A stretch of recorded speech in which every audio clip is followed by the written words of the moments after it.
আসসালামু আলাইকুম ওয়া রাহমাতুল্লাহি ওয়া বারাকাতুহু। আলহামদুলিল্লাহ ওয়াসসালাতু ওয়াসসালামু আলা রাসূলিল্লাহ।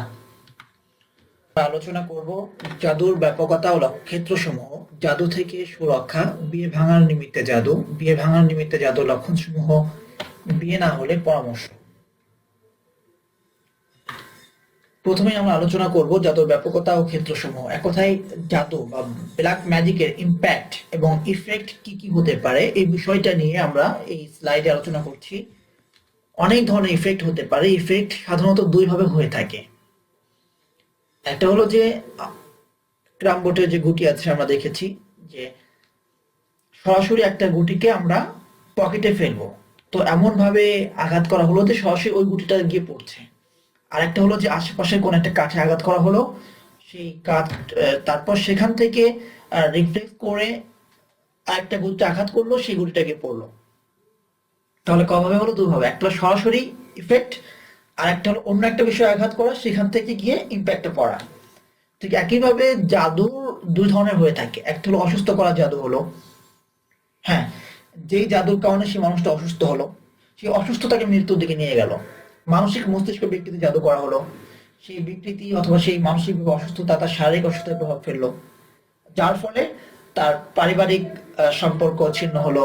পরিবারে সে এখন আগের মতো বিহেভ করতে পারে না, তার অফিসে সে আগের মতো আর আচার ব্যবহার করতে পারে না, সে আগের মতো আর ব্যবসায়িক ক্ষেত্রে বা বাণিজ্যিক সেক্টরে গিয়ে সে আগের মতো কাজ করতে পারে না।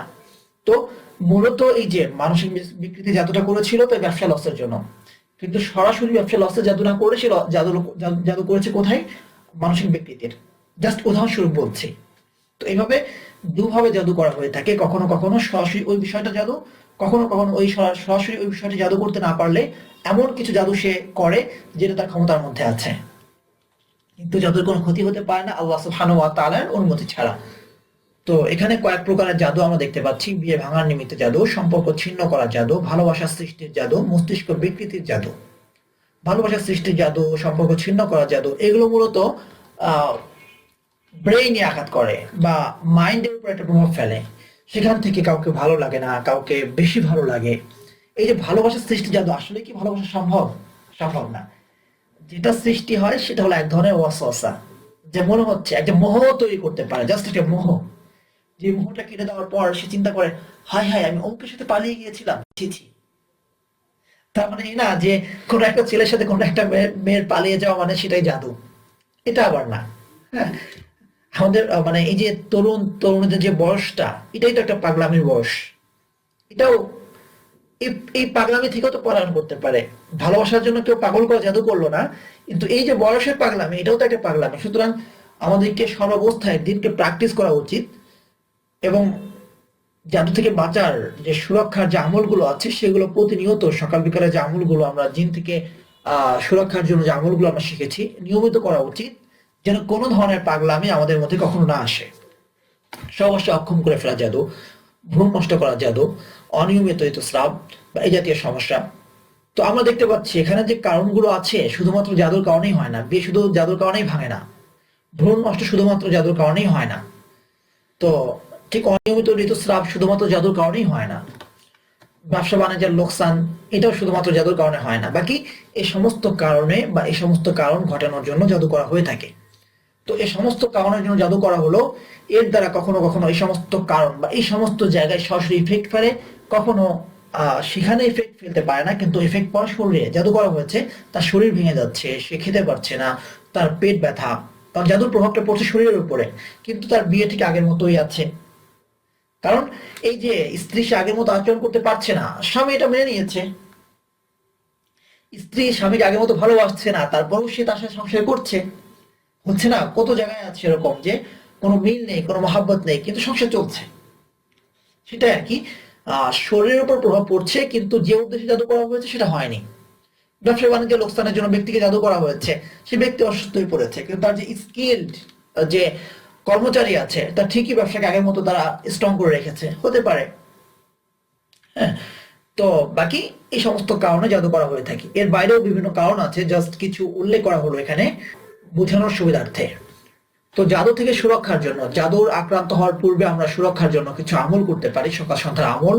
যেগুলো আমরা জিনের আসর থেকে বাঁচার জন্য আমরা শিখেছি, যেমন লা ইলাহা ইল্লাল্লাহ ওয়াহদাহু লা শারীকা লাহু লাহুল মুলকু ওয়া লাহুল হামদু ইহয়ি ওয়া yumiitu ওয়া হুয়া আলা কুল্লি শাইইন কাদির, বিসমিল্লাহিল্লাযী লা ইয়াদুররু মা ইসমিহি শাইউন ফিল আরদি ওয়া লা ফিস সামা ওয়া হুয়াস সামিউল আলিম।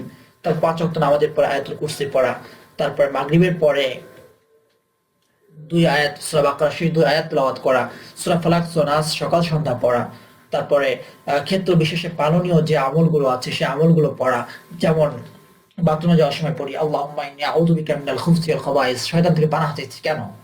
কারণ সেখানে শয়তান থাকতে পারে, সেখান থেকে শয়তানের ভালো লাগতে পারে, সেখান থেকে শয়তান জাদু করতে পারে। ঠিক একইভাবে সহবাসের পূর্বে আমরা কেন পড়ি আল্লাহুম্মা জান্নিবনা শাইতান, এই যে দোয়াটা আমরা কেন পড়ি অজান্নি মা রাযাকতানা, এই দোয়াটা কেন পড়ি আমরা? কারণ হলো যে শয়তান এখানে প্রভাব সৃষ্টি করতে পারে।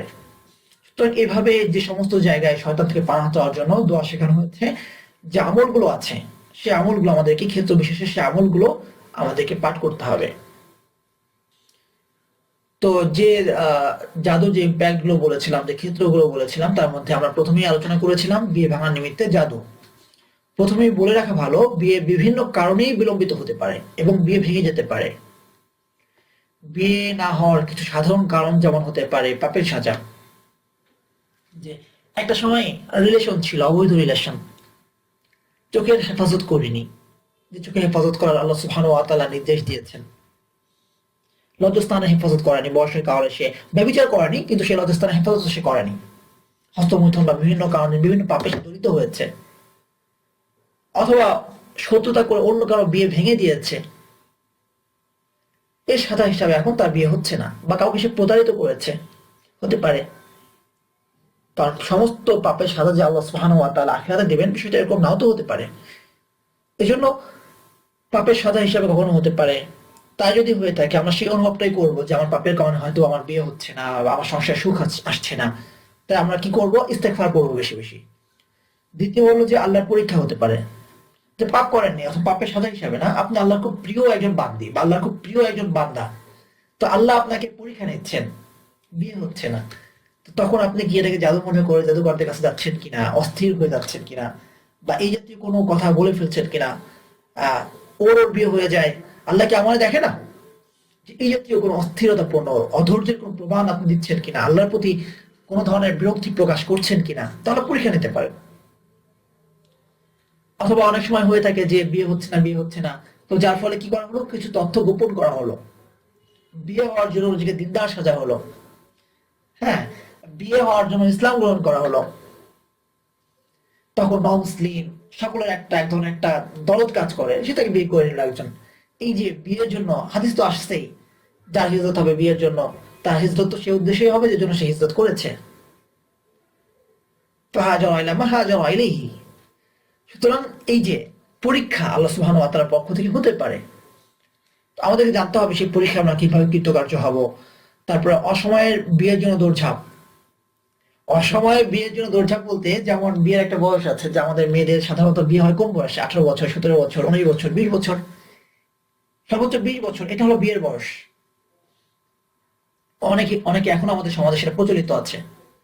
কারণ আপনি আপনার মেয়েকে তো ওয়েস্টার্নের কোন ছেলের সাথে বিয়ে দিচ্ছেন না, যে ছেলেটা বিয়ে করবে সেও বাঙালি, যাকে বিয়ে দেওয়া হবে সেও বাঙালি।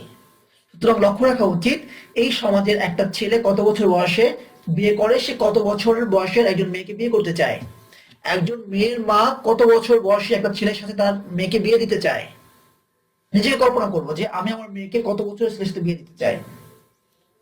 যদি আমি চিন্তা করি যে 30 বছর, 28 বছর, 27 বছর, তাহলে আমার ছেলে 27 বছর হয়ে গেছে, ওর চাকরি হচ্ছে না, আমার সাধ্য আছে, আমি তাকে বিয়ে দিয়ে দেই। ওর চাকরি হতে হতে 30 বছরে গিয়ে কোন রকম একটা চাকরি হলো বা বিসনেস ক্যাডার হলো, এখন তার মেয়ে দেখতে দেখতে 32 বছর হয়ে গেছে। এখন যে মেয়েগুলো পছন্দ হয়, ছেলের রুচি হলো যে সে 22 বছরের নিচে মেয়ে বিয়ে করবে। তো তখন দেখা যাচ্ছে যে সেই 22 বছর বা 20 বছরের যে মেয়েটা, তার অভিভাবক আবার এই 32 বছরের একটা ছেলের সঙ্গে বিয়ে দিবে না। তো অসময়ে দৌড়ঝাঁপ, যখন বিয়ের প্রয়োজন ছিল সেই সময়টা বিয়ে করা হয়নি। 20 বছর বয়স হয়েছে, 18 বছর বয়স হয়েছে, তখন বাবা মার কথা হলো যে আমার মেয়েকে আমি পড়ালেখা শেষ করে বিয়ে দেবো। পড়ালেখা শেষ করতে করতে 25 বছর, এই 25 বছর মেয়েকে কে বিয়ে করবে? পড়ালেখা কনসিডার করে এই মেয়েকে কে বিয়ে করবে? যারা এই বয়সী মেয়েকে বিয়ে করবে তাদের কথা যে পড়ালেখা করা মেয়েকে বিয়ে করবো, যেহেতু তার চাকরি লাগবে, চাকরি ছাড়া বিয়ে করবো না। এখন হ্যাঁ, মেয়ে পড়ালেখা এখন চাকরির জন্য পড়ালেখা শুরু করেছে, চাকরি পেয়েছে 18 বছর বয়সে, তো 18 বছর বয়সের এই মেয়েকে এখন কে বিয়ে করবে? বুঝতে পেরেছি। তো অসময়ে গিয়ে আমরা বিয়ের জন্য দৌড়ঝাঁপ শুরু করি। সামাজিক বা আর্থিক প্রতিবন্ধকতা সামাজিক কারণে হতে পারে, আর্থিক প্রতিবন্ধকতা কারণে হতে পারে, সামাজিকের মধ্যে নিজের বংশীয় হতে পারে। আরে ভাই, একটা ছেলেকে বা একটা মেয়েকে পুরো বংশের সবাই পছন্দ করলে হবে? আমার মেয়ের বিয়ে হচ্ছে না, জীবনে তো চাচা এসে এই সাফারটা করবে না, মামা এসে করবে না, খালু এসে করবে না, কিন্তু মেয়ের বিয়ে দেওয়ার সময় খালুরে ডাকো, চাচারে ডাকো, মামারে ডাকো, মামা কি বলে, চাচা কি বলে, খালু কি বলে, সবার পরামর্শ নাও, সমস্ত চাচা কি বলে, কার কি মত, কার কি পছন্দ। আপনি দিনদার হলে যে আপনার চাচা দিনদার হবে এটা তো জরুরি না। আপনি প্রাধান্য দেবেন তার দিনদারিত্বকে, আপনার চাচা প্রাধান্য দেবে তার সম্পদকে, আরেকজন প্রাধান্য দিবে তার জবকে।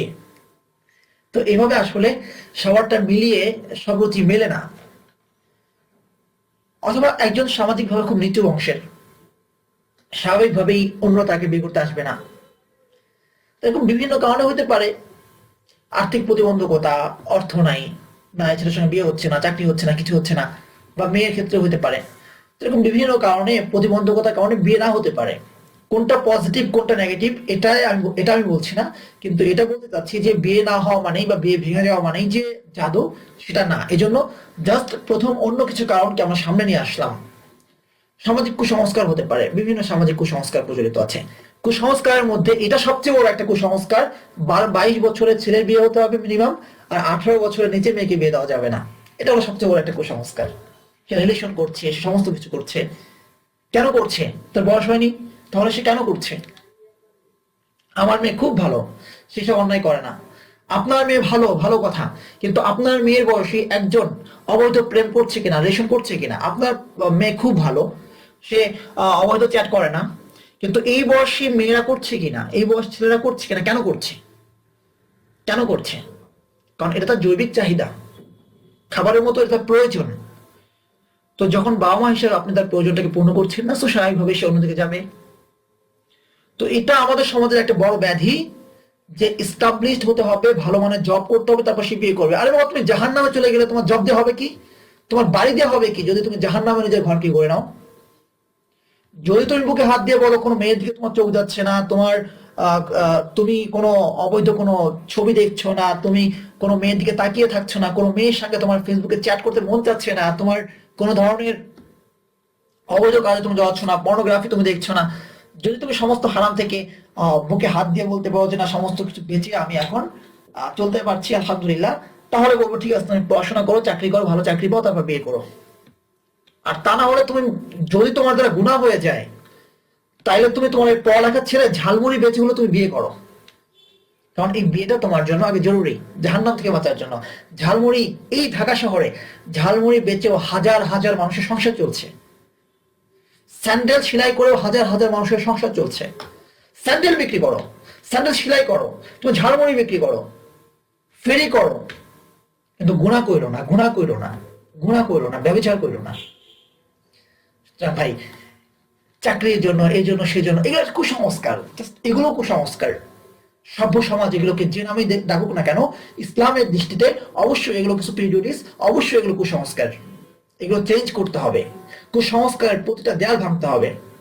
এটাও একটা কুসংস্কার, বিয়েতে এত মানুষ খাওয়াতে হবে, এটা করতে হবে, সেটা করতে হবে, এই আয়োজন করতে হবে, সেই আয়োজন করতে হবে। তখন সে চিন্তা করে আমার এত টাকা আছে কোত্থেকে, বিয়ে হবে কিন্তু এত টাকা আমি পাবো কোথায়?